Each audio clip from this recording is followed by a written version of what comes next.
Hello and welcome back to another episode of Into the 99. We've got 99 cards because Commander's number one. I am one of your hosts, Daniel.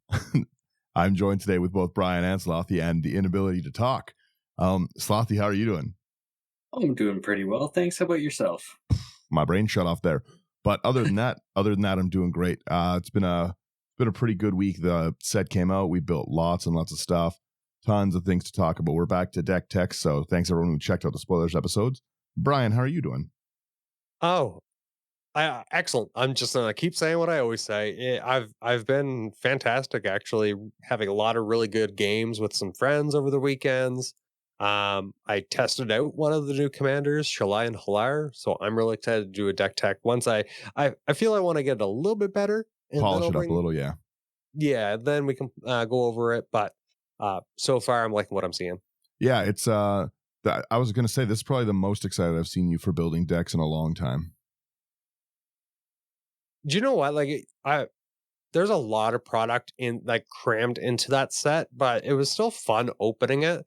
I bought more collector's boxes than probably what I should have, but the serialized numbers, I guess I'm chasing a high on opening some of those boxes or packs. But that's fair. The one thing that I did notice was how cheap and flimsy the normal booster packs are compared to the ceiling on the collector's package.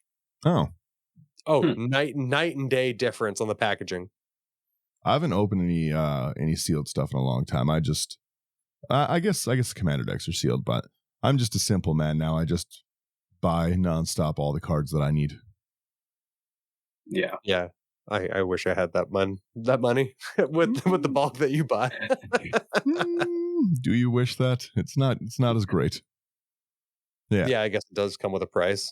Yeah, it's quite the price. Yeah, I made a lot of decks for anyone who talks with us while we build decks. I made a lot of decks, and we weren't even going to do this one initially, but it just turned out to be so fun that I couldn't not do this one this week. It's we're doing the new Heliod for everyone who's seen the episode name, and it's such a fun card. Like it's everything that I like. It's the ability to be annoying. It's got group hug, for real group hug, wink wink. But I just really really like this deck. It's there's some instants in it. Even Slothy will be happy. Like they're not good instants, but there's some there. What are you talking about? You're getting there. It's a start. Oh, actually, Slothy, like the decks that you're not around for, or for the decks that he actually plays, I'm just like, so where are these decks on our weekly deck tags? Because Brian's like, you don't even play like this. I play lots of ways. We'll get right into Heliod. So there's pros and cons to this commander that I want to get out of the way. Pros, this is phenomenally fun and has like one of the best cost reduction things I have ever seen in the game. And the con is that this is probably the worst commander to have to recast because you have to transform Heliod to get what you actually want. So Heliod can be played a bunch of ways, and is a really, really good enchantment commander in general. You're jumping ahead. There's still some other cons there. It might ruin a family. It didn't ruin nothing. No, we just had in this Heliod game, we had just a huge stack going. Like I think it was like 35 high. Maybe higher than that. Lasted 45 minutes. It was a big stack, yeah. Because you make so many people draw. This is a draw deck, right? Like it's not mono white. It's Azorius draw, which is kind of cool. But what I was saying about this con is you have to pay 3 and a Phyrexian blue to transform this. So it's 2 double white, legendary enchantment creature god 4/4. When Heliod Radiant Dawn enters, return target enchantment card that isn't a god from your graveyard to your hand, which is great. That's great recursion. And then it has 3 and a blue Phyrexian, transform Heliod Radiant Dawn, activate only as a sorcery. Now the problem with this is that I can't cast the backside of this commander from the command zone, which means that this commander to get up and running is essentially 7 mana commander. Yep. And then every time it gets countered, it just gets more. Yeah, 7 mana and 2 life if it goes that way, which is rough, right? Like you can do it. And if you play at the first turn, like let's say we get to 4 mana, right? We play it. We have to. This isn't an indestructible god. This is just a normal one. So we really, really run the risk of it being removed and stuff. It's very risky to just play it out in that way. So keep that in mind when you're playing Heliod, especially because you're gonna probably inadvertently be annoying. And the other thing is the typical things that I like to protect cards with. I love to protect cards with the blink things because I think it's hilarious. It's like a quick nope. And you can't do that because Heliod's going to re-enter as his normal side. You definitely can't just blink him into the. Yeah, it's rough. He's a rough one blink to him into protect. the nothingness. Yeah, I'll send but him away. that flip side that we're talking about is Heliod, the Warped Eclipse. This is a 4/6 Phyrexian god. You can cast spells as though you had flash, and that's just great. That's a really, really good ability.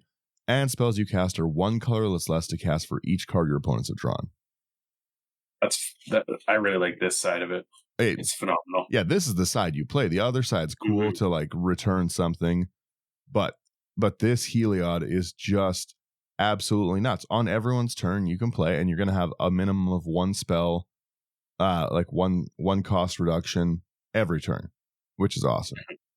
And like I said, we've jammed a bunch of garbage is the right word, bunch of garbage in here to just make other people have to draw cards, and it turned into such a really, really fun deck.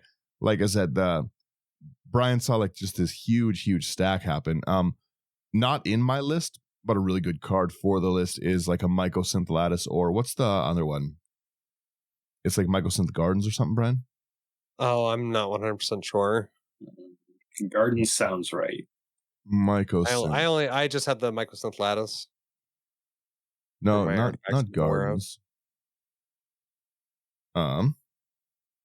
Wellspring? Mike is it Wellspring? Wellspring's the draw when it dies and when it enters. Right, yes.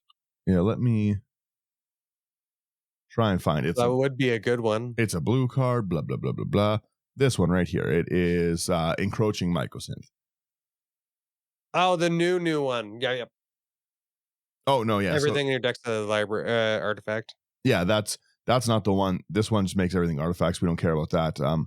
It's specifically the Mycosynth Lattice or Chromatic Orrery where we can spend mana as if it were mana of any color for that reduction, so we can just play anything for free. But I didn't find I needed it and stuff. This deck's got it's got like enough ramp, but it's just everyone draws, right? So a lot of times you're able to have like 5-6 cost reduction. You are group hugging in this. Yeah, he definitely did. The game was funny. Like, it was really funny to watch with like just like the shenanigans that was going on, because like he was able to respond to instances with like sorceries, and I think descend sorceries are a little bit stronger than instances more often than not because they're restricted. Yeah, fair enough. Yeah, I agree. Let's jump right into the artifacts here on this one. Our first one, we have Arcane Signet. It's just a nice 2 mana. You tap to add 1 mana of any color in your commander's identity. That's pretty good. Solid. Yeah. And then we have Commander Sphere, 3 colorless. Tap again to add 1 mana of any color in your commander's color identity. You can sacrifice it and draw a card. Then we've got Decanter of Endless Water, 3 mana. You have no maximum hand size, and tap to add 1 mana of any color. Oh, I've been meaning to pick some of these. This one's phenomenal. It's such a cool card. Yeah, it's awesome. Yeah, it's I think it's just a common too. Yep. Yeah, it's just really, really good. Does everything we need. We've also got this Firemind Vessel, which I've liked to play for a long time. It's 4 colorless, enters tapped. Yeah, 2 mana of different colors, but late game you're gonna be able to just flash this out for free. Doesn't really matter. Okay. So it's just like a free 2 mana ramp. Like I like it for us. Like I said, we really, really get a lot of reduction. Even if they draw 2, it's only 2, and then on your turn you get 2 more mana plus whatever you drop for your turn. Having flash on all your spells is very, very strong too. Absolutely. Next up, we have Geth's Grimoire for 4, and whenever an opponent discards a card from his or her hand, you may draw a card. Yeah, I usually run stuff like a Folio Fancies and Group Hug deck, and this is technically still a Group Hug deck. But the No, it mostly is. I'm making everyone draw. Just how much everyone's drawing and throwing cards out. The Grimoire really, really helps me refill my hand and keep it stacked. Because like we're trying to, we need no max hand size, and there wasn't really room for extra cards in this deck. Like this deck's cuts were difficult. You just really enjoyed everything that you saw? Every one of them just has like a great, like I said, we've got the ramp we need, but as this list goes on, everything is like, it's got to be in the deck. It's just got to be there. I always hate it when it comes down to like those decisions. Yeah. This list was initially like 130 cards. It was a rough cut. Decisions. Yeah. Sloth, you want to take this next one? Yeah. Next up, we've got Horn of Greed. 3 mana. Whenever a player plays a land, that player draws a card. Oh man, I love these cards. Yeah, Group Hug. Yeah, exactly. We also have Howling Mine because it wouldn't be one of my decks without a Howling Mine in it. No, it wouldn't. We've got 2 mana at the beginning of each player's draw step. If it's untapped, that player draws a card, an additional card. It's great. Again, this is going to turn. Yeah. It does everything I like to normally do with Howling Mine, and then makes it. I just get another 1 cost reduction. Yep. Yeah. Every turn. I really don't like it when that happens. Yeah. Next up, we have Memory Jar, which is 5 colorless. You can tap and sacrifice. Memory Jar, each player sets aside his or her hand face down and draws 7 cards. At end of turn, each player discards his or her hand and returns to his or her hand each card he or she set aside this way. So that's, again, if everybody draws, if you do that on an opponent's turn, everybody draws. That's 21. Yeah, it's 21. Well, 21 and the cards they've drawn for the turn. So you're looking at like a 22 cost reduction on a tap. Which is ridiculous. Yeah. And there's a lot of cards that you can do stuff with 22 cost reduction. I'll tell you that. This deck is really... Especially if the Grimoire is out, too. Anything that they discard. Yeah, then you can exactly... it's really, really easy to go the Eldrazi route in this deck. I have found that. The version 1 of this had Eldrazi in it, and I took them out because I just didn't think that they were necessary. Fair enough, yeah. But it just felt too easy and stuff. Like if you're again, you're able to flash like an Ulamog at like 1. Yeah. Right. Same with Emrakul. Like you can take extra turns because again, this is 21 mana, right? Like technically, I could just if you wanted to jank this deck up a little bit and you had the budget, you could put in a Cloudstone Curio, an Emrakul, and then a Cloudstone Curio, Emrakul, and what's the other one? The Exile Kozilek. And you can just bounce everything and exile every permanent on the field and just be like, oh, sorry guys, I win. Well, technically I don't win. It's you have to pass, and I have 50 extra turns. Gross. Yeah, the deck's very breakable, so try still be friends. Speaking of still being friends, we have Mindslaver. This is actually how I won the game. Hurt you? Yeah, this is the one that I won the game with. Mindslaver, 6 mana, legendary artifact. You pay 4, you tap, sack it. You control target player during that player's next turn. That's really good. Probably the most group hug card there is. Probably the most group hug. Exactly. I'm helping other people make group hug decisions for them. Maybe Brian might not have made the group hug decision, but I will for him. Exactly. Yeah. Players might need to go get a beer, and you can just take over for them. Exactly. Yeah. We play as one, so Brian. Mean with these decisions. We play as one. Oh, it's too funny. Next up, you've got Sky Diamond. 2 mana, enters tapped, and tap to add blue. Yeah. And then we have our good old Soul Ring. Yeah. Soul Ring. And definitely wants that next card. Yeah. Teferi's Puzzle Box is an obnoxious card. It's fun. Every time like it gets played in my games, people are always like, so how are we doing this?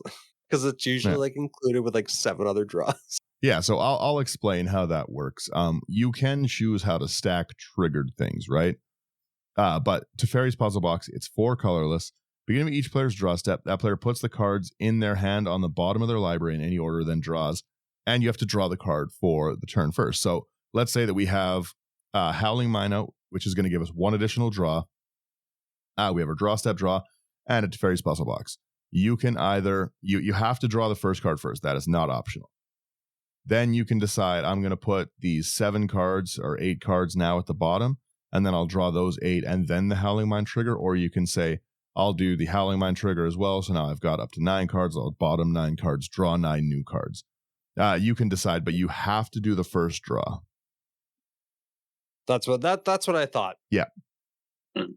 But again, a really, really aggressive cost reduction for us. For anyone, again, the way I just explained it, if you draw your first card for the turn and then you have to bottom 5 cards and draw 5 more cards, that's 6 reduction for me. That's every artifact in this list. I absolutely love this card. Yeah, every artifact in this list for free based on like just a Teferi's puzzle box, right? It's great. Yeah, this card's just always so much fun. I always put it into any of my draw decks. It's chaotic, but I find a lot of the time it does still help people out and stuff. There's yes, it's annoying if you've got all the good stuff in your hand, right?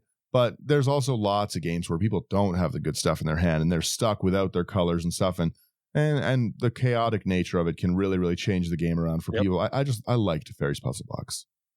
As long as they draw at least one land every hand, they do have a good chance of getting the colors or whatever they might need. Yeah, right? Or at least I hope so. And if not, add more lands. No, never. I would take more out if I could. Heliod's just so expensive. I was making my Phyrexia deck, and I was like, it's 5 colors. I'm looking at all of my rune stones and everything. I was like, do I throw them all in? Like, every single one. Every single fetch land, every single shock land, and every single tribe. Yeah, just do it. Just put them all in. Who needs basics? Oh, bad. And next up, we have like Dan's favorite card, Temple Bell. 3 colorless. Tap. Each player draws a card. I live the group hug life. Ooh. It's a forceful group hug lots of the times, but it's a group hug. I really thought I would have seen Unwinding Clock. I thought about it. Again, like I said, there's no room in this deck. That's true. No room. 0 room. I wish there was. I can't, Brian, I don't think you were here for this episode. You can't unsee it once you've seen it. You ruined this card for me.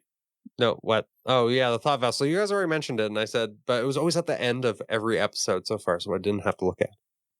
But now you gaze into the samurai. Gaze into the mustache samurai. Look at him. And it's like, it's a good one. I I can't unsee it ever. It's like a starfish. Yeah, the starfish Mirai. The starfish. I'm glad you like that one, Brian. You want to take this one here, Slothy? We've got Thought Vessel. 2 mana, you have no maximum hand size, tap to add colorless. I like it. I'll be honest, Dan, I am actually surprised we're still sitting at 100 cards. I thought I would have expected 102. If I had the sleeves for it, buddy, this would be a 158 card deck. Yeah. I was making a joke the other day. I said I'm going to rename my Elish Norn deck Blink 182 and just include 182 cards in it. Guys, it's the name. It's funny. Please just let me have these. I need so many cards. If I ever become rules committee, that's day 1. I get rid of the 100 card limit, 100 card minimum deck. Yeah. I guess so. Yeah, and then we could do Battle of Wits, easy peasy. We go into our creature section, which is lackluster. It's not great. Yeah, I saw that. I was like, oof. We've got Body of Knowledge. I really like this card. I've been putting in a lot. 3 double blue. It's a star avatar. Power and toughness equal to the number of cards in hands. No max hand size, which again we're looking for. And whenever it's dealt damage, draw that many cards. That's you don't want to swing into my usually 30-30 that's going to let me draw cards. That's really cool. Yeah.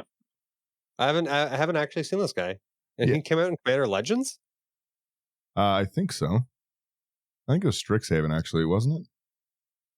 I don't know. Oh, I guess no. It was Commander Legends. You're right. Yeah. Interesting. The next guy we have Fairy Mastermind, 1 and a blue. Fairy Rogue, Flash, Flying. Whenever an opponent draws their second card each turn, you draw a card. 3 and a blue. Each player draws a card. 2/1. In this deck, I'm holding a lot of mana up a lot of the time because again, I flash play whenever I want. So it's Is that nice how it works? if I didn't. Yeah, Brian, like you need to learn to play flash. Jeez. I was gonna say it's just nice to have that extra mana sink. I'm gonna probably start putting this more and more in decks that generate a lot of mana because I like group hug stuff, and yeah, draw mana sink is great. Mhm. Everything that I look into, I always go like, is there a mana sink? Like, do I actually have a few cards that I can actually use my wasted mana? Yep. A mana sink is always great to have, and like any commander that enables me to draw or like sink mana into for something Yeah, get is some usually for what I value. like. Yeah, I like Shalai because she makes my creatures big. like other Shalai. Yeah. Yeah, What is it? The two green and 4, all creatures you control get +1/+1 yeah, or the counters. +1/+1 Yeah, counter. yeah. That was my. I was saying in the Patreon, there the chat and stuff. That was my original Elves commander was Shalai, and then that turned into Selvala because it could just ramp so hard. But Shalai's ability is so great. I might remake another Shalai deck just as like an Angels counter deck or Mhm. Elves counter deck. Sorry. That'd be interesting to see because plus that's quite the buff too. Yeah, Mhm. right. Giant elves, and they've got so much mana. They untap so easy. They're Seedborn Muse, Brian's in. I never get to keep mine in my one play group. They always blow it up. Right? That is fair. They are the reason I can't have nice things. Curse you, Jesse. Do you want to take this next one here? This is one of my new favorite group hug cards. It is actually pretty group huggy. I like it a lot. I think it's Slothy's turn. Take it away. That's what I'm saying. We got Firemane Commando, 3 and a white for a 4/3 Angel Soldier with flying. Whenever you attack with 2 or more creatures, draw a card. And whenever another player attacks with 2 or more creatures, they draw a card if none of those creatures attacked you. I really Heard like this you card. try to get all these.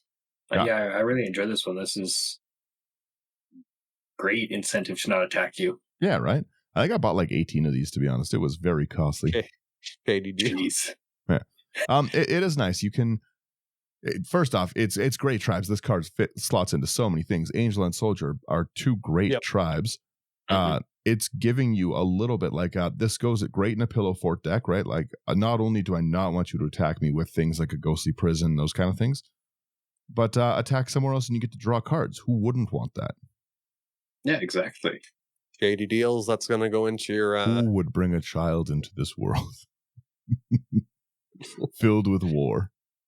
I love the art in the background because you can see the invasion happening, Yeah, the tree breaking, and yeah, it's such a cool card. I'm really in love with that one.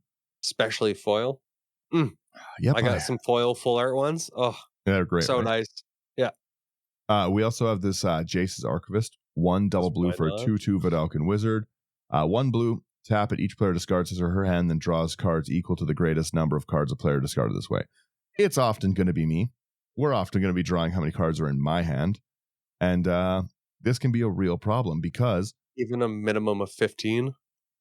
yeah, well, exactly. A lot of times I've got 20 cards in my hand, and me drawing 20 new cards isn't a big deal. But if I draw 20 new cards and now have a minimum of 60 cost reduction, that might kill you. That's insane. The cost Actually, reduction on if this you is did crazy. If you did have the, oh no, never mind. It's a cheapening of costs, not free mana. Never mind. For which I one? was thinking it the wrong way. The one that does give everyone infinite hand size. So it's just like you can mill everybody. No, But I know. guess you can put it into That is the true reason. It's because I can't use the ability to power mill people. and why help them out? Yeah, right. So stock group hug. This is group hug. It's not that much group hug. Oh, that's funny. And obviously, we're going to have Cameo of the Crescent Moon 2 blue at the beginning of each player's upkeep. At the beginning of each player's draw step, that player draws an additional card, and it's a 1/3. I love that card. Yeah. I put in everything too. Ooh, speaking of cards that I love, we got Laboratory Maniac, 2 and a blue for a 2/2 human wizard. If you draw a card where the library has no cards in it, you win the game instead. Yep. This deck should also have Thassa's Oracle and like the Lab Jace. Lab Jace, yeah. But again, I was out of space. Yeah. I'm also out of Thoracles, like Thassa's Oracle. So Lab Maniacs, a pretty solid one in its place. And again, the deck is that I make all these group hug. I say jokes, but they're not jokes. It is group hug. But I make these group hug jokes, wink, wink. But this deck is like actually very, very powerful. Like it really, really.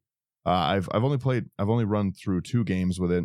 One was with Brian and like my high power brothers and stuff, and like Brian saw this thing go off. But then I also played it in. I played it I just went in outside during that whole that thing, stack, and it was still resolving. Yeah, weren't done yet.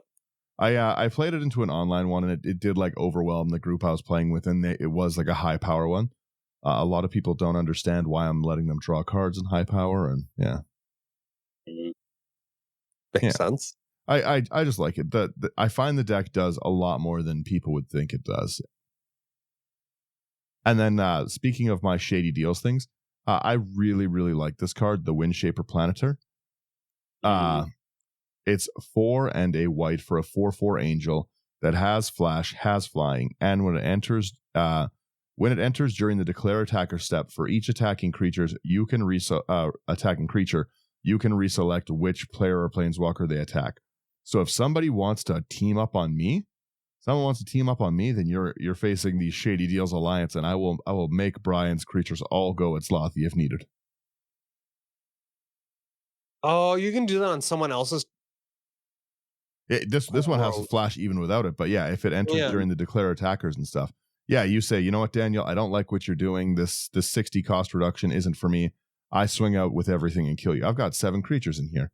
I'm just a silly little guy, and you try to kill me? Not today. He's just trying to draw cards. Yeah. Just try to give people stuff. Yeah, exactly. I'm just trying to give, and everyone's trying to take from me. Not in here. Yeah, it's a really, really cool card. I really like that one. That's funny. Let's jump into our enchantments here. Yeah. All right. First up, we got Dictative Crew Fix, because why not? 1 and 2 blue flash at the beginning of each player's draw step. That player draws an additional card. Yeah. Always. Yeah, we do. Next up, we got Forced Fruition. 4 double blue. Whenever an opponent plays a spell, that player draws 7. Jeez. It's just that laugh. I haven't seen this one before. What? I run Force Fruition in a few decks. My zeros. Player draws 7 cards. You read correctly, and it sucks. And I always play it when I'm playing my draw decks, and I die. I draw myself out. I'm like going out on my own terms. It sounds great in theory, but it's not. And again, like I said, every time you cast any spell, you're giving me 7 cost reduction. You want to try you're trying to interact in the end step and path to exile my Heliod. Okay, well, I have 7 more interaction or 7 more cost reduction because of it. It's can cast anything at flash. Yeah, Force Fruition's a really, really cool card. A Consecrated Sphinx would be great in this list too, but I think you'd overdraw. Well, that's a May. That's a May ability. Oh, okay. You just like this one, hey Slothy? Yeah. It's fun. It's a cool card. Mm-hmm. We have the other thing too. The other thing too is let's also remember that if anyone gets rid of these enchantments, because again, I had to cut this list down. These were the enchantments that I needed the most. Other side of Heliod, when it enters, like when we recast it, is going to bring us our enchantments back, which is awesome. Mm-hmm. So that Force Fruition is going to get destroyed, but we have recursion. We can bring it back.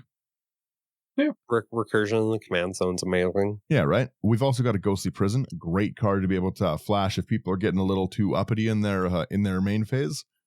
They're trying to talk some good stuff. Wait till they spend all their mana, and you just bam, pay this last minute tax. I said nay. Yeah, Ghostly Prison. We've got 2 and a white. Creatures can't attack you unless their controller pays 2 for each creature they control that's attacking you. It's a great way to get people away from you. Yeah, I play it in almost anything that has white in it. All these cards being able to be flashed out is just great, phenomenal. Mm-hmm.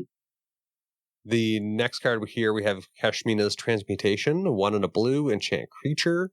Enchanted creature loses all abilities and base and power and gets power and toughness 1/1. That's a very annoying card to get flashed on. Mm-hmm. Did you put the indestructible bug in here? No, again, no room. But that's another very good one. I like people to be able to get their card back. It's just know that if you swing it at me, I shall turn to frog. Become Forg. At flash speed, Right? too. Next up, we got one with the multiverse, 6 double blue. You may look at the top card of your library at any time. You may play lands and cast spells from the top of your library, and once during each of your turn, you may cast a spell from your hand or the top of your library without paying its mana cost. I Great really like it. Mm-hmm. And again, a lot of times it's going to drop at 2 blue, and that's a good ability at 2 blue. I'll tell you that right now. Yeah, absolutely. Yeah, that Heliod or Heliod or however it's pronounced, like, yeah, it's fantastic. I want to build something with it. I think my the brain. more you see this and stuff, because again, you haven't seen the upgraded list, you'll see it again. This will be on the next stream for sure. It's a really fun one, but I think you'll want to build something similar, especially with knowing it has these enchantments built in and stuff. You can go a flicker route really, really easy, and then every turn, like you can retransform Heliod at the end step, and you can just flicker Heliod in and out, get your enchantments back, transform it on your turn, and yeah, it's there's really, really cool play paths with Heliod. The one that I like, this is one of my favorite cards that's come out in a long time. It's Public Enemy. It's 2 and a blue. It's an enchantment aura. It's enchant creature, and all creatures attack enchanted creature's controller each combat if able, and when enchanted creature dies, draw a card. This is such a good card. If anyone, like I talk some smack during games, and if people want to play around, we'll say things. I'm going to kill you on my turn. Really? Well, everyone's going to kill you until then. You're the public enemy. I bought a box of that. I'm going to be searching through for that card. That's just fun. It's really good. Again, we're trying to draw cards. It's pretty great. This is a phenomenal threat for someone who's trying to do that, because we can do this. Again, if Slothy's getting a little out of control, right? I might be fearful in his main phase, and yeah, I'll just throw this on Brian and just say like, hey, like you guys aren't making deals behind my back. Like I'm trying to group hug. Keep going back to that argument. Yeah, exactly. It's always group hug, Brian. So the next card we have here is Quarantine Field, XX white enchantment. Quarantine Field enters the battlefield with X isolation counters on it. When Quarantine Field enters the battlefield, for each isolation counter on it, exile up to 1 target non-land permanent opponent controls until Quarantine Field leaves the battlefield. Gross. Oh, and that your mana reduction pays the X. Yeah, exactly. If I have that, like what I was saying, 60 mana reduction or 40 mana reduction, I'll exile 20 things on flash for 2 white. Jeez. Yeah. That's a rough card. Mm-hmm. It's also really, you can use it as a group hug thing and just like say like, hey, like someone's trying to board wipe, and I'll just say, I'll save all your creatures, but you have to be able to get rid of an enchantment. Can you do that? And they're like, I'll do this. Because technically would save them, right? It would save them. They come back. Yeah. Isolate Quarantine Field's really, really cool. Mm-hmm. Please, Slothy, take. Yeah. We've got a Smothering Tithe, 3 and a white. Whenever an opponent draws a card, that player may pay 2. If they don't, you create a treasure token. I usually don't run this, but it's fun. The new card that they spoiled today, I put on the Instagram. That's gonna hose treasure tokens so bad. That's, I believe, in direct response to people who play Smothering Tithe. I have 700 treasure tokens. Well, now you have nothing. I like it. Yeah, just the ability to again, we're trying to make everyone draw. It's already really in our wheelhouse. We're trying to play things on everyone else's turn. Smothering Ties is great. Yeah, it's great because also you'll be able to pay more into your X spells with that. Yeah. Generally speaking, the only thing we really need, because what's fun about this is it's cost reduction for every spell we cast, right? It's not just for like, it's not the next spell. So a lot of these things that we're like going through the list, like Dictate a Crewfix is double blue, Force Fruition's double blue, Ghostly Prison's 1. You know what I mean? Public Enemies 1. Like we just need that colored pip, and then we're good to go. That's why we want that Mycosynth. But again, I was out of space. That's like an important card. Mycosynth? Yeah. It would ratchet the power of the deck up for sure. Oh, buddy, you're playing like me in this deck, and I like it. Take it away. We got Sphere of Safety, 4 and a white. Creatures can't attack you or planeswalkers you control unless their controller pays X for each of those creatures, where X is the number of enchantments you control. Yeah, again, we don't really have creatures in this deck. It's not very many. So not that many enchantments either. This isn't an enchantment deck. It's a group hug deck. You're around like 30 enchantments, yeah. It's a group hug deck. We also have Standstill, which is a really, really fun one. It's 1 in a blue. Whenever a player plays a spell, sack it. If you do, each of that player's opponents draw 3 cards. So it's really fun for us. We can flash that out, and then after it's in play, also just flash another thing to force a 9 mana reduction, because everyone else is going to draw. Yeah. But we can also just help the table out and refill our hand at, again, it's going to be, with Heliod out, this is going to be 1 blue. One blue pip whenever we want, be able to draw cards and increase our reduction. I've never seen this card. Yeah. It's fantastic. Yeah, it's an interesting one. I like Standstill. It's pretty cool. Take your time. Yeah, take your time. Flavor text was for Greg.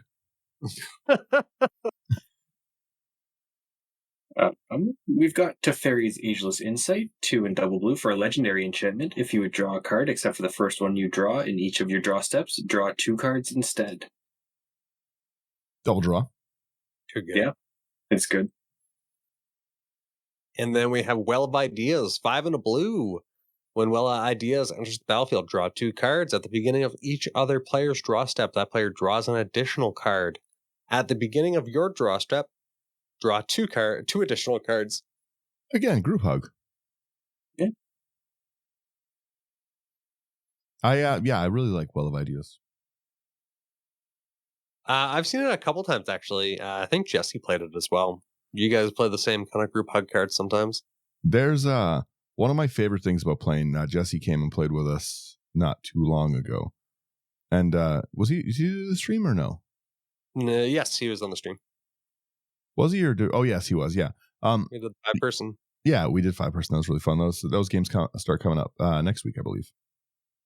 Looking forward to them. They're fun. Yeah, they were a blast. But yeah, like I like seeing people say that I like play weird cards. There's definitely more optimal cards. You can build better than me, but you can't build as entertaining. You know? Are you not entertained? Yeah. And again, there's how do you threat assess nonsense? You don't. Someone made a comment, threat assessment. I just laugh. Yeah. We'll go into this instant section. I will let you know in advance. It can be much better. You could put some counter spells in it. You could put the like Swords to Plowshare, Path to Exile. Those are great. But by instance, are we talking about sorceries? No, we're in instant number 1. Sorceries are instant number 2. Yeah. Sloth, do you want to start us off with our first instant section? Sure. The first one we've got is Angelic Ascension, 1 in a white. Exile target creature or planeswalker, and its controller creates a 4/4 white angel creature token with flying. It's group hug. Why am I not running this? It's a cool one. Yeah. But I don't think I would want to give my that angel's gonna beat you down a lot of the time. But I think it's a little bit. You're still gonna get your creature back. I'm still gonna give you something, but I can't let that consecrated sphinx stay around, kind of thing, right? Mm-hmm. Yeah, fair enough. Dude, like that's really nice actually, because it exiles whatever you're getting rid of. But again, the 4/4, I guess it weighs. It also hits planeswalkers, which is a nice little extra piece there. Yeah, you can get rid of like the Narsets or the Lab Jace. By the way, as well, this list should also have things like Disenchant. It should also have like There's better things. You could build this deck better than me for sure. I was out of space with the junk that I wanted to put in here. So, can you imagine if I was running real cards? How to sort through 300 cards, guys. Right. Slothy, which one do you want? The first or the second here? Oh, we already did the first. You did the first. Okay, yeah. Sorry. My brain's not working. Like I said, it's been a long week. We've got. Oh yeah. By the way, I'm good from the beginning of the episode. Thanks for asking, everyone. I don't think you guys asked. I know for a fact I asked. Oh, you did. Okay, maybe. Again, like I said, I'm really working lots. So, we've got this blessed reincarnation. Edit mark. Blessed reincarnation. 3 and a blue. You exile target creature an opponent controls. That player reveals the cards from the top of their library until a card is revealed. They put that onto the battlefield, then shuffle, and it has rebound. I love this card because I love to control people's top deck. A lot of people tutor things to the top deck, and a 2-for-1 of the card you tutored plus your creature is hilarious to me. And I'm doing this twice, right? Like, it's so frustrating. Like, someone, again, I'm being a problem. Sure. Someone tutors a Cyclonic Rift at the top of their deck. Usually her problem. Someone tutors Cyclonic Rift. Now this Cyclonic Rift is a manifested creature. Gross. That's gross. Yeah, or just scrolls through until you get a creature. The other thing too is wrecking someone's like triggers, like Thassa's Oracle trigger with this is really annoying. Because, like, you know what I mean? Like, you're going for the win. Thassa's is just in your deck. You've tutored it to the top, and I get it before you can play your spell. I like that as a quick protection from the top deck. Like, that's actually really neat. Mm-hmm. Yeah. Well, and especially like the fact that it's going to put those it like reshuffles their deck kind of thing. I like it a lot. Oh, and the rebound again. You're getting 2 exiles at 4 mana. Mm-hmm. Or 1 mana. Well, yeah, for us 1 mana. Yeah. And then obviously we have this one. Blue Sun Zenith, X and 3 blue. Target player draws X card, shuffle Blue Sun Zenith into the owner's library. Phenomenally easy to kill the table with. Yep. Yeah. You've got 60 reduction and stuff like that. Okay, draw 57 cards. Draw 60 cards. It's you can really, really do work with this one. Mm-hmm. This is what I was like trying to do with Mizzix. Yeah. The experience counters, but this just makes it a lot easier. Well, I have all the card draw. It's a lot easier to justify the setup of this reduction, right? Like, yeah, I'm being annoying, but I'm also giving everyone card draw. We're all having a good time. Don't look at what I'm doing. Yeah, fair enough. Or stay. I see the card down there. Brian, you want this next one here? Sure. We got Crib Swap, 2 and a white. Change. This is it's a tribal instant shapeshifter changeling. Exile target creature. Its controller creates a 1/1 colorless shapeshifter creature token with changeling. Again, for the exact same reason as the Angelic Ascension, I'm trying to group hug a little with these. Yeah, fair enough. Slothy, you want this one? Yeah. We got Depart the Realm, 1 and a blue. Return target non-land permanent to its owner's hand, and it has Foretell for a blue. A Foretell is great, but we don't need to foretell it in this one. Yeah. We have this card is really, really fun to play. It's Emergency Powers. 5, 1 white, 1 blue. It's instant. Each player shuffles their hand and graveyard into their library, then draw 7. You exile Emergency Powers. And if you cast it during your main phase, you can put a permanent card with CMC 7 or less from your hand onto the battlefield. Cool. It's just really great. Like, if we late game, we've got tons of treasures from drawing. We might want that. 7 or less hits nearly everything in the deck, except I think like 1 with Multiverse is 8. But again, on other people's turns, a lot of time this is going to be at like 1 or 2 mana to cast like for our colorless, if that. So being able to reset everyone's hands at Azorius is great. Yeah, absolutely. I've never seen this card before. This is cool. Yeah, it's fun. There's a lot of resets, right? And it makes a chaotic game that way. I like it. And again, once I reset, I still get Like if I had enough to reduce this, I've got 5 cost reduction and flash. That's a lot. Yeah, just that Mhm. like the commander's strong. Commander just seems so fun. I really, really The like. I'm proud of this deck. I have fun building this one. Yeah, I have one Mhm. too, so I'm really tempted actually. The next card here we have even the score X and 3 blue. The spell costs 3 blue less to cast if an opponent has drawn 4 or more cards. Let's go. Oh my! I'm it's a bit of a bummer that I can't target this at people to also kill them with, but I really, really like that ability to be like, I'm gonna draw 15.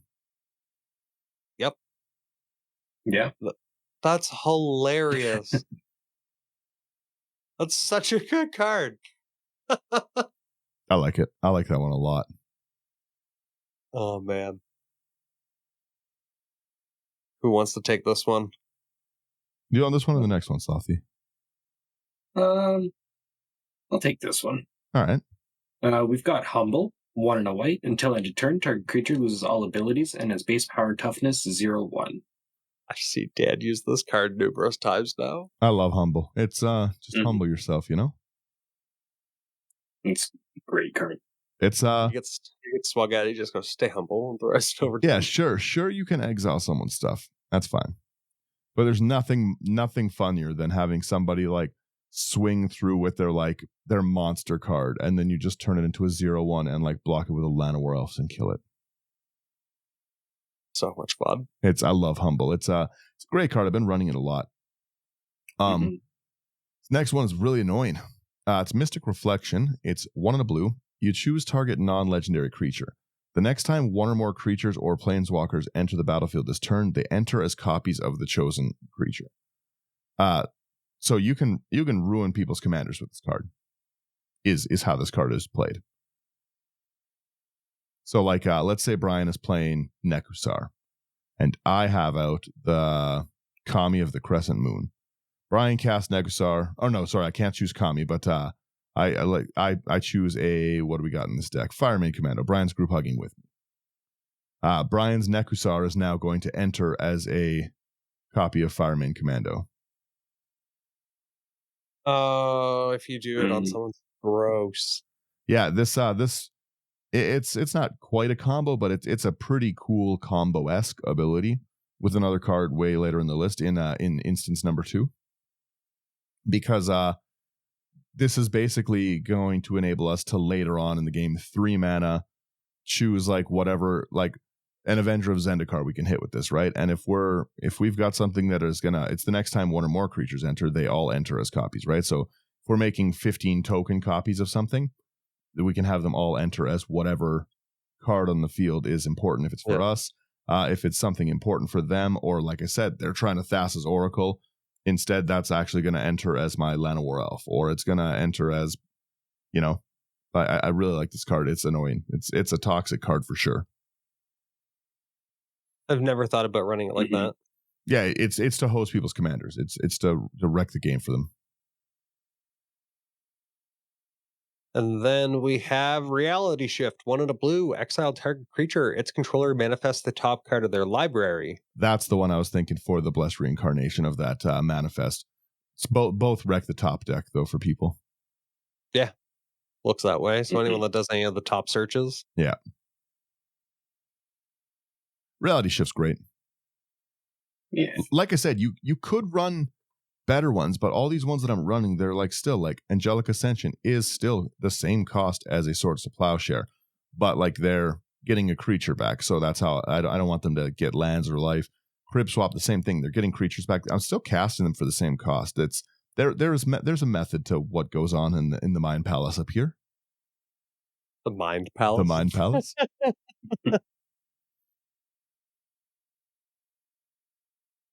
Sloth, you want to take this one? Yeah. Sure. We've got Suspend, single blue, exile target creature, and put 2 time counters on it. If it doesn't have Suspend, it gains Suspend. Yeah. I've gotten hit by those a couple times. It's it's really annoying. But again, you can have it back. I'm just letting you know.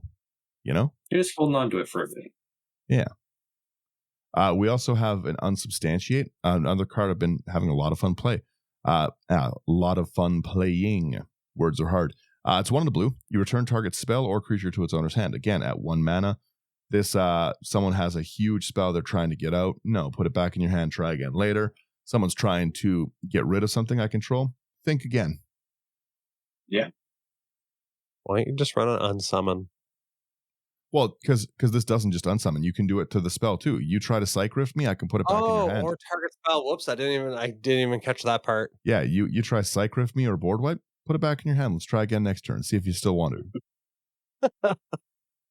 And we have the ability as well so easily to we can wheel people, right? So if people are being annoying, like this lets us put another spell back in. Like if there's someone's gonna get rid of my Heliod or blah blah blah, do something I can't deal with. We can get that spell back in their hand. We can wheel it away really, really easy with this deck. So I just really, really like it. Yeah. And talking about that, wheel and deal 3 in the blue. Any number of target opponents each discard his or her hand and draw 7 cards. You draw a card. Yeah, again, a lot of times that for me is a 1 mana. I draw and I make everyone draw 7. And with my Smothering Tides out, I'm making 21 tokens. I'm getting 21 reduction. It's a problem. Yeah. Too good. You want to end off this first instance section, Slothy? Sure. Rounding off the first instance section, we've got White Sun Zenith, X triple white, create X 2/2 white cat creature tokens and shuffle White Sun Zenith into its owner's library. That's a cool card. It's pretty awesome when you got that 21 reduction and 21 treasure tokens. Yeah, right? We That's make 50 cats. Everything is cats. This is a cat tribal deck now. Cat City! I'll allow it. Yeah. Right. It's again, a lot of time, like we're able to generate a lot. These X spells are nice, and I really like their reshuffles. Yeah. Yep. So yeah, the White Sun Zenith really comes in. We don't have anything crazy in our land section here. We have the Gear Reach Sanitarium just for pay 2, each player draws a card, then discards a card. It's nice additional, but it's not really necessary. Like other than that, it's a pretty basic land package, just like nothing crazy. We got our temple, a reliquary tower, a few things to tap for. You get it. There's nothing special in there. We go into our sorcery section number 2. Or sorceries, but it's really our instant section. So really this deck is running like an additional 19 instants the way we play it. And these are what I think are the most annoying parts of this deck. So just giving a quick look through it, I would agree with you. Yeah, these are all very problematic sorceries at sorcery speed, and we've got instant speed. Yeah, so like we'll start right off with this Aether Gale. A lot of times I'm casting this for 2 blue mana, and that's super toxic. Super toxic to Aether Gale at 2 blue. It's going to make people angry. It's 3 double blue. You return 6 target non-land permanents to the owner's hand. When you're doing that at a cost reduction, that's gross. No one likes that, especially at Flash. Like a 2 for 6 is brutal. I was going to say, cost reduction is one thing, but cost reduction and Flash is something totally different. Yeah, right. Well, and the other thing too is I'm just, so many of these cards are shuffle my graveyard into my library. So you're going to get slapped in the face with these more than once per game. I'm surprised you didn't really have anything that copies spells in here and get like there's no double. room. There's no room. I wish there was, Brian. But all these ones, like I said, we're 50 minutes into this episode, 60. We're almost an hour in already, and the cost reduction's been great, but the cost reduction does not shine at all until we hit this section, and you'll see. That's true. The next card we do have here is Approach of the Second Suns, 6 and a white. If Approach of the Second Suns was cast from your hand, and you've cast another spell named Approach of the Second Suns this game, you win the game. Otherwise, put Approach of the Second Sun into its owner's library, 7th from the top, and you gain 7 life. Yeah. It's gross. That's how you won, right? Yeah, it is how I won. Yep. You can just approach the second sun and then memory jar, and then you have it back in your hand. And just for what's probably going to be 1 mana on Slothy's turn, win the game. I pay white. I wheel everyone's cards after, and then I do it again, and I win for 2 white. Jeez. Gross, right? It's disgusting. Mm-hmm.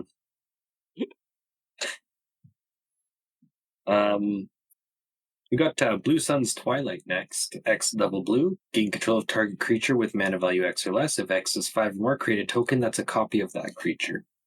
Again, this whole section is problematic to have flash and to have reduction. Yeah. Because, we're going to get a copy of the creature. We're going to take whatever we want. A lot of times it's going to be Brian's Seedborn. This card should be Seedborn's Twilight because I'm taking Seedborn from Brian. Every single time. Every single time. I'm taking Seedborn. I'm taking a copy of it. He can't have it. I need it. You see, he takes my babies and he gets upset when I take a land. Yeah, I needed that land, Brian. That land was my home. We have another card that, again, you should never be able to flash. You should never be able to flash for 2 blue. Or cast for 2. Yeah. Mm-hmm. We've got Clone Legion, 7 double blue. For each creature target player controls, you create a token that's a copy of that. And we may remember there's this and another card up there, but with that Mystic Reflection, that means that if somebody's playing a token deck and they're being annoying and stuff like that, I can say like, okay, like I'm gonna clone Brian's field with 60 of blah blah blah, and then I can make those enter as copies of whatever I want with that Mystic. Mm-hmm. And that's rough. You don't want me doing that a lot of times. Like Avenger of Zendikar is the example I use because that's a combo I played when I was doing the online game, and I got like 50 Avenger of Zendikars. Gross. Yeah. You know what's not good to have? 50 Avenger of Zendikars. And then all the tokens that come along with them. Yeah, it's you win usually. Yeah, it's a really, really cool card. The next one we have here is Cut a Deal, 2 and a white. Each opponent draws a card, then you draw a card for each opponent who drew a card this way. I love this card. It's a one-sided deal. Yeah, it's a good deal though. I also really like the art. Every time I see this card, I have to say that and stuff. All the Praetors in front of Norn there is great. Mm-hmm. It's very, very cool. But yeah, no, I really like that. Again, for 1 mana, we're able to group hug the table, get everyone a draw. We're gonna draw 3 cards. The more players in your game, the better. Like we play a lot of 5-player games, so that's true. Yeah, I like that one a lot. Next one we got is Days Undoing, 2 and a blue. Each player shuffles his or her hand and graveyard into his or her library, then draws 7 cards. If it's your turn, end the turn. I like it. Definitely, yeah. Again, a 1 mana wheel for what we're doing a lot of the time. Yeah. That's really cool. Days Undoing a lot of times does exile itself. Mm-hmm. Just so everyone knows. It does even say it. It says exile all spells and abilities on the stack, including this card. Oh, okay. Yeah. So you can't keep repeating this one. If Days Undoing resolves, it is on your turn at least. Got you. Okay, so if you flashed it on anyone else's turn, you're typically fine. Yep. I'm also going to take the next one because it's one of my favorite artworks.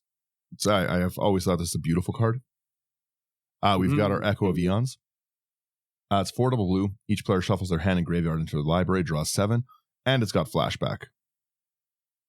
And Heliod doesn't just give us flash from hand.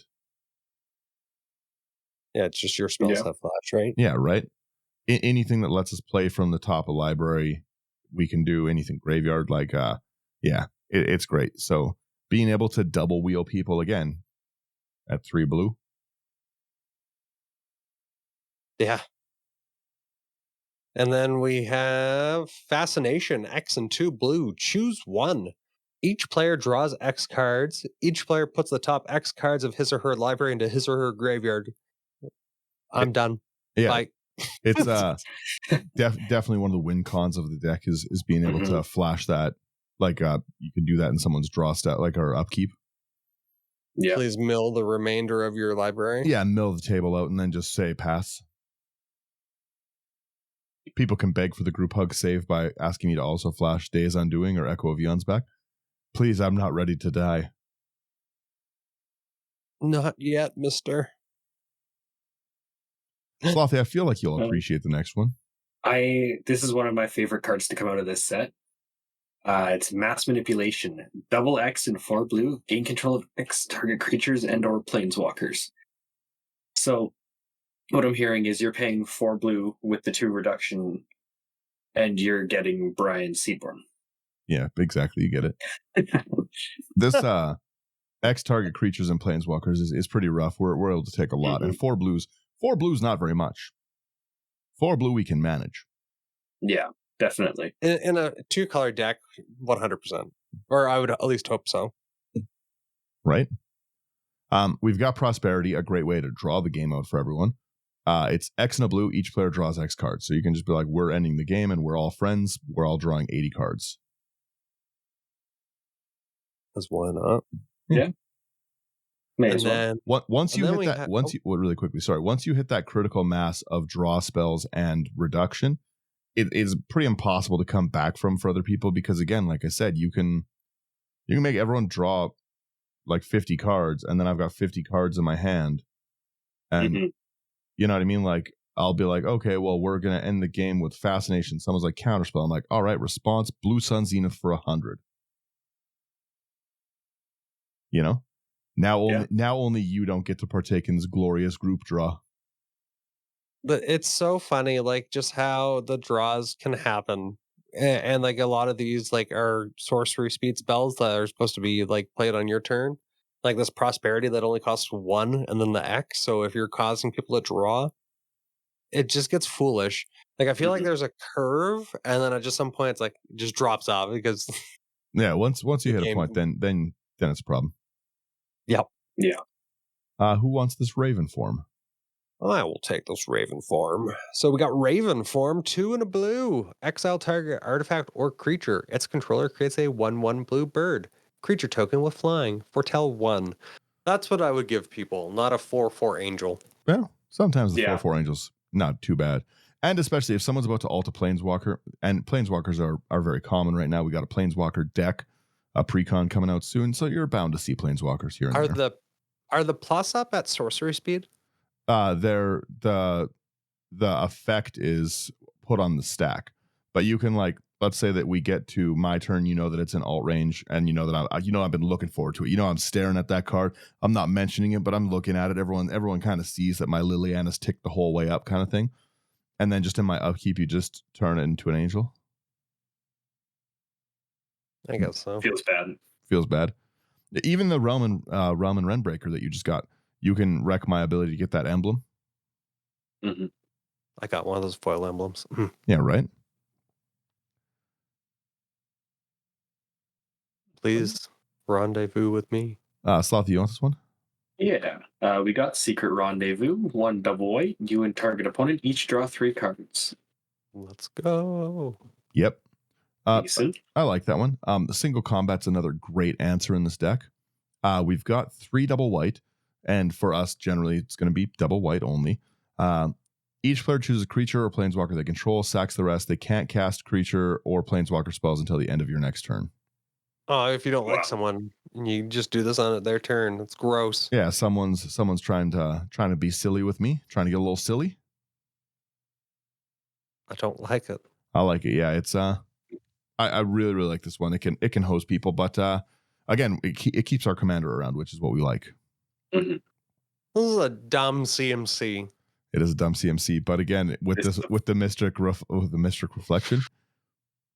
So we got Stormherd here, 8 and 2 white. Create X/1/1 white Pegasus creature tokens with flying, where X is your life total. Ridiculous. It's pretty disgusting how early this can come out, because this whole, like, again, if let's just say that we're having a great game and we start out, we get a turn 2 Kami, turn 3 Dictate of Crewfix, turn 4 Howling Mine, and we're going into our turn 5 and stuff, right? And we've got our Heliod out, blah blah blah blah blah. It with just those 3 cards, right? It's going to be like a 3 reduction, so we're going to be able to get 41 ones at 5. Yeah. Oh, and their draw spell, so 41 ones at 4. Especially if you even cause people to draw 2 cards. 2 cards each. Oh yeah, well It's only exactly. 2 white. A Temple Bell is going to bring this down by 3. That standstill where it brings it down by 9 if I cast the next spell. Okay. Yeah. It's a pretty disgusting card, to be totally honest. Mm-hmm. Especially, like I said, at flash speed, someone wants to, you want to challenge me? I'll attack you with 15 creatures. I'll make 40. Your move, old man. Hey. Yeah. I like it a lot. Sloth, you want this next one? I think you'd like this one. Yeah. We've got Tales of the Ancestors, 3 in a blue. Each player with fewer cards in hand than the player with the most cards in hand. Draw cards equal to the difference. And it has Foretell for 1 in a blue. I really You like can this card to see- kill people. I really like that one. You can see here that football is in the Magic universe. Touchdown! Goal! Yeah, a lot of times this is going to make everyone draw like 60 cards. I group hug Yeah. the world. And the world group hugs back. We've also got this time reversal. 3 double blue. Each player shuffles their hand and graveyard into library. Draw 7. Exile time reversal. I love this card. I run this card. Don't run the next card. Put a Don't different run card the next in. card. Yeah, or get a proxy of it. But just put that Swords to Plowshare that I was talking. Yeah. Woof. Put Labman Jason this one. Yeah, Labman Jace would be great. $13,000? Thassa's Oracle, perhaps. A counter spell. Yeah, perhaps any of those cards. Really, there's almost, you could include an additional land. No, don't do that. Yeah. If I was gonna say, if you have a Time Twister or a nice printer, I'll take this one. It's 2 in a blue. You set Time Twister aside in a new graveyard pile. Shuffle your hand, library, graveyard into a new library, and draw a hand of 7 cards, leaving all cards in play where they are. Opponents must do the same. So it's just shuffle your library, your hand and library. It's just another wheel card. It's the wheel deal. I noticed at the start that this deck was like $13,300, and I immediately knew what card was in here. Yeah. So if you remove this, It was like, as soon as I saw 13,000. Yeah, if you remove this card, it is a $361 deck. Yeah. We're also playing budget. Yep. We've got it all figured out, guys. Then we have the card that Dan went out and bought everything of. We got White Sun's Twilight, X and 2 white. You gain X life where you gain X life, create X/1/1 colorless Phyrexian Might artifact creature tokens with toxic 1. And this creature can't block. If X is 5 or more, destroy all other creatures. Who could possibly see this coming? Who can possibly see an infect-based win in an Azorius deck at instant speed? Because these, I'm going to do it right before my turn starts so that I can swing out with these infect creatures. Who could see this coming? Yeah. It's a board wipe. It's life gain. And again, a lot of times it's going to be like, we'll gain 60 life. Okay. Yeah. Sounds like a plan to me. It's a dirty deck. I like it. Sloth, you want to finish us off here? Yeah. Rounding us out here, we've got Windfall, 2 in a blue. Each player discards their hand, then draws cards equal to the greatest number of cards a player discarded this way. Right? It's pretty cool. I was wondering where the Windfall was. Oh, the Windfall's there. You always got to have a Windfall. Yeah, but I really like this one. The card or The deck. Oh, I'm glad. It's really, it's because there's actually an instant in it. It does help. Yeah, you got to come out and play again there, Slothy. You got to see all these new decks. Mm-hmm. Got to sit down and play 500. So, like I was saying and stuff, a lot of these don't really feel optimal when you look at the list, but like I got reasoning for all of them, and this deck has so much. Like it can 0 to 100 so fast. Like the board state can get changed so aggressively, so quickly, and stuff like that, right? Even just even being able to White Sun's Twilight, right? If X is 5 or more, that's a board wipe at instant speed. That's giving me infect. That's a problem, right? And you're already drawing 1 card for your turn. So I really only to get that destroy off for free, you only have to be drawing 4 cards. And my deck is full of like everyone's drawing. Yep. Mm-hmm. It's really, really fun. Quain would be great in this deck too. I just couldn't find another Quain. this deck was just so fun to build. It's been so fun to play. I generally like to. I've got so many boxes of cards, right? Like of decks, like deck boxes and stuff. And I like to usually keep a group hug deck in the box so that no matter what box I grab, I have something to play with every table, right? I got some group hugs, some mid power, some high. That's kind of how I organize my cards a little bit. But I was initially going to do that because I just got another deck box. This was initially going to be my one for my group hug for it. And I think that this, although it is group hug E, I think it's got too much aggressive like win out of nowhere to be considered a group hug, right? Usually when I group hug, I'm just trying to make everyone else have fun. And like the deck's very fun to pilot. It's very fun, but I could see this being played kind of stacksy too. Yeah, well, it's just not fun to lose to an instant speed approach of the second sun that's cost me 2 mana. Right. Yeah, true. You know what I mean? Like that is gonna like leave a little bit of a feel bad. It's very fun to pilot, but like the sorcery section like takes this deck in a different direction where you're just like, oh, like this is a problem now. Mm-hmm.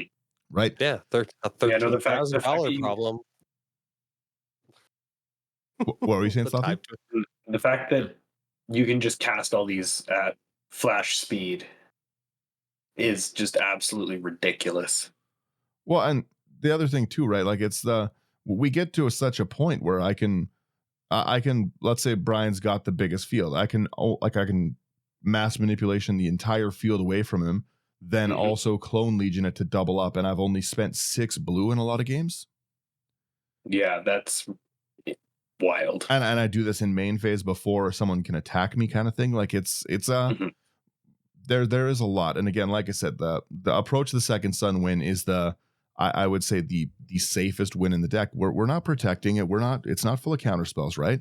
You can interact with me, but it's just you have 99 responses, or sorry, 60 something responses. Yeah, it's like I said, you can kill people a lot just in their response with a Blue Sun Zenith once you hit that critical mass.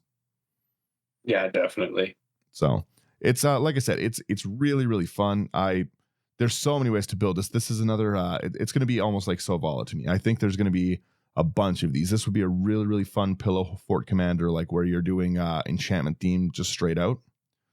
And then, like I said, able to like flicker it back and forth, and like that would be really, really cool. I think it's really neat because like basically you can snowball on just anyone's turn. So you can start off with a short, like everyone, like, so you get the card draw off of that player's turn. So say they're drawing 3 at their upkeep or their draw step. So you already have a 3 reduction. Yep. So say then you can cast the Windfall or one of the wheel cards. That is another 7 or say cards off of 3 other players on top of that 3 already. We're already at like 25. So anything else after that is just constantly adding on and just increasing that deficit or that amount of like you can put into it. It's a very, very fun deck. Like it's like you said, it can just change so. The board state can just become so aggressively different so quickly. It's such a cool card though. Like as soon as we read it during the spoilers, I loved it. It was just like that'd be such a powerful card. Well, and there's so many that I wanted to build out of this set, right? Like I've loved the Thalia and the Getrog. Like I've loved the Borborygmos and Fibblethip. That was a really, really fun deck to play and stuff, right?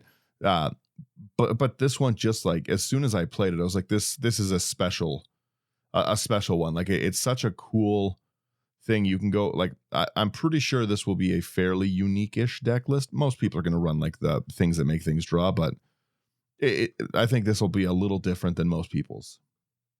And if it's not, then we're building with men of class, right? Any final thoughts with this one, guys? Or are we wrapping here? I really enjoyed the deck. I just thought it was really fun to see it get played. So I'm definitely looking forward to playing against it again on stream. It's just such a cool commander and a little bit unique. And the fact that you have to try to get it transformed is different. Yeah, right. This isn't my final form. It's like I said, if you're into a heavy removal pod and stuff like that, this is a expensive. It's a hefty commander to cast. Because yeah, like to get that transformed, even to start flashing 7 mana the first time is a lot. Yeah. What you want to do is you want to sneak it in the battlefield and make friends. Just be like, listen, we're all just happy people here. Yeah. Hey, yeah. Just put a mustache on him. That's not right. Heliod. Right. With that, I will wrap us there.